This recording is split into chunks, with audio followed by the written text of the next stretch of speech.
In today's video, I'm going to be showing you how you can replace the engine air filter in your Ford Focus up next. Hey everyone, my name is Jeff, and on this channel I do auto maintenance videos as well as tech tips, tutorials, and more. And today I'm going to be replacing the air filter in my Ford Focus. If you stick around till the end of the video, I'll also tell you the maintenance schedule or how often you should really be replacing or checking your engine air filter. This particular air filter model number works for 2008 through 2011 Ford Focus models. And I'm actually going to leave a link down in the video description of this video so you can check out how to buy it off of a place like Amazon. You can also go to a local auto parts store. This whole process is very similar for any vehicle that you have. So even if it's not one of those models or years that I was talking about, you can jump on a place like Amazon, and when you're picking out a car air filter, it'll ask you for your year, make, and model, and then it'll actually direct you to the correct air filter that you're going to need. So first thing, we're going to need to pop the hood. All right, and then right down here under the steering wheel, we've got our hood release. Let's go ahead and open that up. Coming around to the front of the car, so once you've popped the hood, underneath is a little flap you can get your finger under, and that releases the clip for the hood. So once you've got the hood up, there's a little yellow latch, and you can put the hook through these little grooves in the hood piece. That is going to hold your hood up, and then we can concentrate on the air filter. So in scanning your car engine to find the engine air filter, you're looking for a box, kind of a triangular box. Even sometimes they're a little bit more square. In this particular vehicle, it's located all the way over on this side, right in front of the battery. This is going to be your air filter. They are located in different spots on different models. But we're going to be opening this up. So there's going to be 3 clips on this particular box. There's one, there's another one over here, and then there's one down here that I've already unclipped. And once you get those 3 unclipped, that is going to loosen up the top of your engine air filter box. Now on some models, they may have screws instead of clips. You can just go get a screwdriver.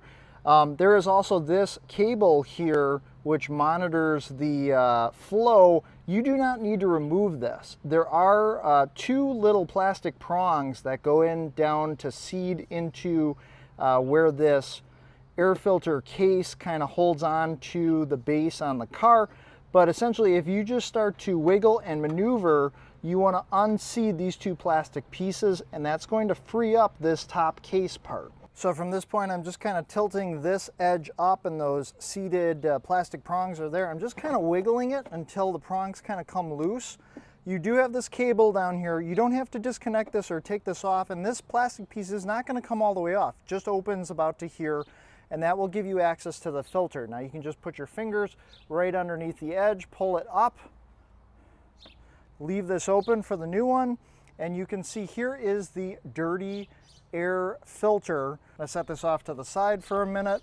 Here is our new air filter. Now again, you can pick these up at one of your local like Advanced Auto Parts, AutoZone, O'Reilly's, some sort of auto parts store, or again, if you just want it dropped off at your house, jump on that Amazon link down below. That might even be kind of cheaper. It goes to show you the picture on the box doesn't always even show what the filter is going to look like. So make sure you are matching up the model numbers. That's what you're really concerned about. So let's do a quick look at, here's the old air filter, here's the new one. Here's another shot of the back. So you can see all the dust, the grime that's in there, and then here is the clean one. Now with its particular shape, it's only gonna fit in one way. So just kind of get it back in there with this rubber seal that's gonna go on the top. And it's important when you are putting this back in that you seat it back into the filter spot completely, so that it's not lifted up, because then you're going to get dust, grime, and stuff in there.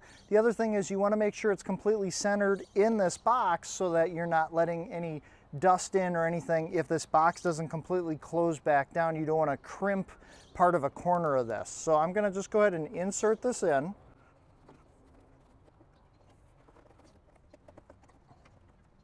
All right, I'm making sure it's got a good fit.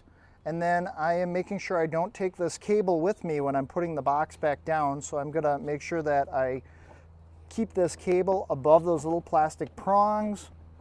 And then I'm gonna go ahead and seat those plastic prongs back into the holes. I'm just taking my fingers around the edges, making sure that this box is seated right back to where it needed to go. And then I am using my fingers to just clip these metal clips back on. So speaking of stubborn, one of these clips was really hard to get back on. Just using some pliers helped a lot. So every time you go for an oil change, they're probably gonna check your air filter. So that's one way to have it inspected. I guess the other thing is, if you jump online, Ford recommends that you replace your air filter anywhere in between 15,000 and every 30,000 miles.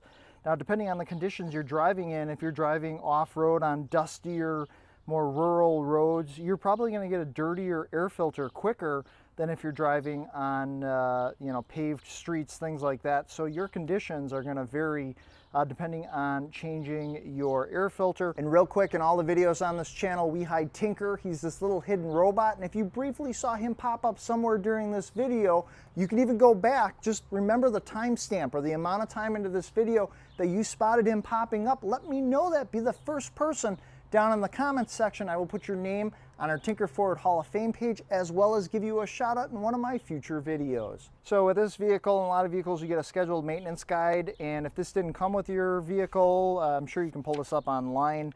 There are different intervals, so like 7,500 miles, 15,000.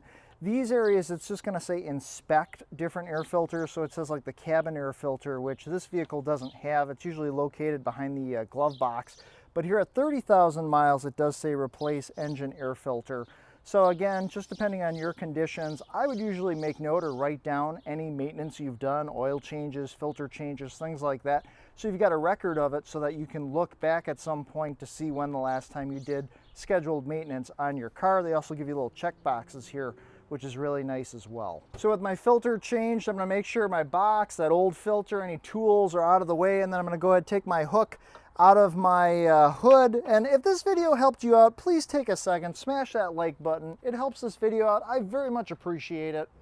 So was this video helpful? Let me know down in the comments section below. Were you able to successfully change your engine air filter? I've done all sorts of other maintenance videos, car maintenance videos on this channel, and there'll be a playlist popping up here at the end of other really useful videos that'll help you save time, money, and improve the maintenance on your car. So be sure to make every day awesome. Thanks so much for watching, and I will see you in the next video.